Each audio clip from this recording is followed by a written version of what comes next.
છેલ્લે MRI કરાયો ને ત્યારે એને 4 મહિનાની દવા લેવાની કીધી. પછી કે આપણે આગળ જોઈ કે ઓપરેશન કરવું કે શું એમ. શું શું તકલીફ થતી તમને અહીંયા આવ્યા ત્યારે? પહેલા કમર દુખતી હતી અને ડોકીમાં આટલામાં એટલું દુખે અને ડોકી એમ લાગે કે આમ ધડ ઉપર માથું વજન વાળું છે એવું લાગે એમ. ગરદનમાં અને કમરમાં અને આ પગ ખાલી ચડતી હતી. પછી ગરદનમાંથી હાથમાં દુખાવો આવતો? હાથમાં. કેટલા સમયથી હતી તકલીફ આ ગરદન અને કમરને? ઘણા ટાઈમથી. ઘણા એટલે કેટલાક વર્ષ થયા અંદાજે? 7-8 વર્ષ થયા. 7-8 4-5 વખત સારવાર કરી? હા. અત્યારે કેવું છે હવે? પહેલા કેવું હતું અત્યારે કેટલો રાહત કેટલી છે? શું શું ફેરફાર લાગે? ઘણું. ગરદન તો સાવ મટી ગઈ. કમરમાં? કમરમાં હવે દુખતી જ નથી. એક આમાં થોડું કમ 25% હોય ને એવું લાગે છે. ટૂંકમાં મેઇન તકલીફ શું હતી? એક ગરદનમાંથી નસ દબાતી હતી એના હિસાબે આ હાથમાં બે બાજુ દુખાવો આવતો. કમરમાંથી નસ દબાતી હતી એના હિસાબે પગમાં દુખાવો આવતો. આપણે અહીંથી કોઈ દવા કે એવું કઈ આપે? નહીં. દવા વગર આનાથી જ રેડી થઈ ગયું. શું લાગે કોઈ બીજા દર્દીને આ રીતે તકલીફ હોય તો આ સારવાર કર્યા જેવી? કરાય. આ સારવાર ખોટી દવા લેવી એના કરતા કરવું સારું. બતાવ્યું તો આ કોઈને તકલીફ હતી? ઘણી જગ્યાએ. છેલ્લે MRI કરાયો ને ત્યારે એને 4 મહિનાની દવા લેવાની કીધી. પછી કે આપણે આગળ જોઈ કે ઓપરેશન કરવું કે શું એમ.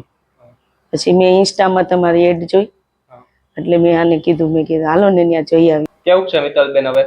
બહુ સારું. શું શું તકલીફ થતી તમને અહીંયા આવ્યા ત્યારે? પહેલા કમર દુખતી હતી અને ડોકીમાં આટલામાં એટલું દુખે અને ડોકી એમ લાગે કે આમ ધડ ઉપર માથું વજન વાળું છે એવું લાગે એમ. ગરદનમાં અને કમરમાં અને આ પગ ખાલી ચડતી હતી. પછી ગરદનમાંથી હાથમાં દુખાવો આવતો? હાથમાં. કેટલા સમયથી હતી તકલીફ આ ગરદન અને કમરને? ઘણા ટાઈમથી. ઘણા એટલે કેટલાક વર્ષ થયા અંદાજે? 7-8 વર્ષ થયા. 7-8 વર્ષની તકલીફ હતી. દુખાવો ક્યારે ક્યારે વધારે થતો? શેમાં તકલીફ વધારે પડતી? ગરદનમાં બહુ જ એમ થાય કે આમ વજન છે, આ ખોટું માથું અહીંયા માથે ચડાવી દીધું છે. 4-5 વખત સારવાર કરી? હા. અત્યારે કેવું છે હવે? પહેલા કેવું હતું અત્યારે કેટલો રાહત કેટલી છે? શું શું ફેરફાર લાગે? ઘણું.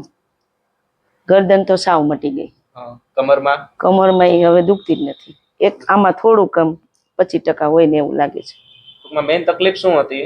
એક ગરદનમાંથી નસ દબાતી હતી એના હિસાબે આ હાથમાં બે બાજુ દુખાવો આવતો. કમરમાંથી નસ દબાતી હતી એના હિસાબે પગમાં દુખાવો આવતો. એટલે કમર ગરદન બે જગ્યાએ તકલીફ હતી.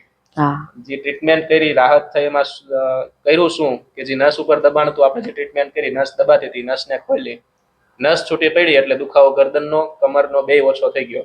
પગમાં જે તકલીફ પડતી હાથમાં જે દુખાવો આવતો એ બધો રેડી થઈ ગયો. આપણે અહીંથી કોઈ દવા કે એવું કઈ આપે? નહીં. દવા વગર આનાથી જ રેડી થઈ ગયું. શું લાગે કોઈ બીજા દર્દીને આ રીતે તકલીફ હોય તો આ સારવાર કર્યા જેવી? કરાય. આ સારવાર ખોટી દવા લેવી એના કરતા કરવું સારું. બતાવ્યું તો આ કોઈને તકલીફ હતી?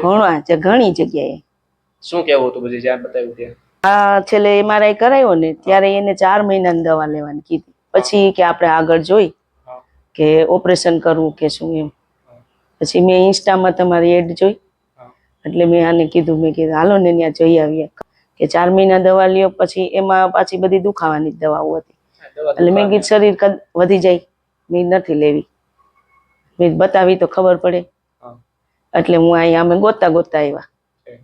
આપ જો રેડી થઈ જતો ખોટી દવા લેવી ને દવાનું કામ શું? દુખાવો થતો એ બંધ થાય. દવા લેવાથી ગાદી એની મૂળ જગ્યાએ પાછી જાય, નસ છૂટી પડે કે એવું ના થાય.